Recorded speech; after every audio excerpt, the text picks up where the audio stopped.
La revue de presse, et nous en avons parlé ce matin dans nos journaux sur Europe 1, en exclusivité les mesures que va annoncer aujourd'hui la ministre de l'Éducation contre l'absentéisme des profs. Mais où sont passés les profs ? C'est la une du Parisien aujourd'hui en France ce matin.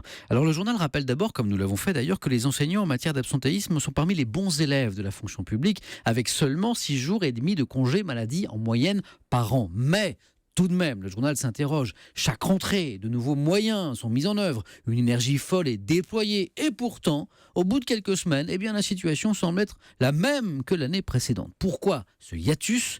C'est que l'éducation nationale, explique le Parisien, est un animal gourmand. Les 54 000 nouveaux postes créés depuis 2012 se voient assez peu sur le terrain. Et puis, il y a cette règle tacite dans le secondaire qui veut que les absences ne soient pas remplacées si elles durent moins de 2 semaines. Résultat, les recherches pour remplacer un renseignant absent commence souvent avec 15 jours de retard. Et puis il y a aussi la crise des vocations. Même si le salaire des enseignants a été revalorisé, le métier attire encore peu.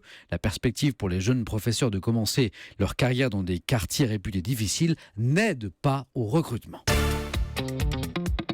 Et puis quasiment tous vos journaux l'évoquent ce matin, c'est la crise à iTélé, la chaîne Toute Info du groupe Canal+. Vous savez sans doute que la rédaction est vent debout contre l'arrivée sur l'antenne de l'animateur Jean-Marc Morandini, mis en examen pour corruption de mineurs aggravée. Une grève a même été votée. iTélé, le choix du trash, c'est la une de Libération ce matin. Et Laurent Geoffrin écrit ceci: il faut respecter la présomption d'innocence, affirme la direction de Canal+.